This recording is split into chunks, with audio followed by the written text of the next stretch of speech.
On the brush, I can dodge and burn, I can move the exposure, I can move the temperature, and I can play with saturation. So I tap on my saturation button, I pinch out with my fingers, and just dab on the eyes a little bit. Move across a bit, dab on the eyes a bit. Move across a bit, dab on the eyes, tick. There we go. I've added a bit more saturation to their eyes.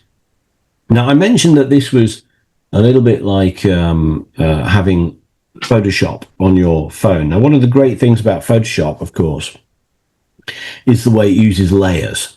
And layers is built into Snapseed as well. So if you look at the top of the screen, on the left hand side it says open, on the right hand side there are three symbols, one of which looks like a stack of papers with a backwards arrow on it. So I'm just going to tap on that, and this command, and you can see view edits at the bottom. If I tap view edits, here are all the things that we have done to this picture. Some of them were built into the portrait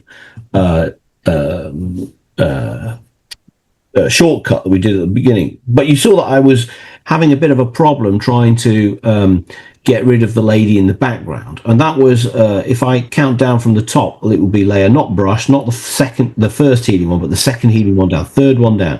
So if I tap on that, I've got a back button and I can bring it out, and now I am able to correct it if I wish, or bin it if I wish. And actually, I think I've probably destroyed the photo a little bit in the background, so I'm just going to hit bin, and there we go, to where we were. And then if I tap at the top again, it reconstitutes the elements that I had. I'm going to have to delete that other healing bit as well, aren't I? There we go, let's get rid of that. And then I go to brush. So look, brilliant. I can now keep the edits that I've done after I played around with the healing tool, and I can just remove the healing tool without destroying all those edits. That's incredible.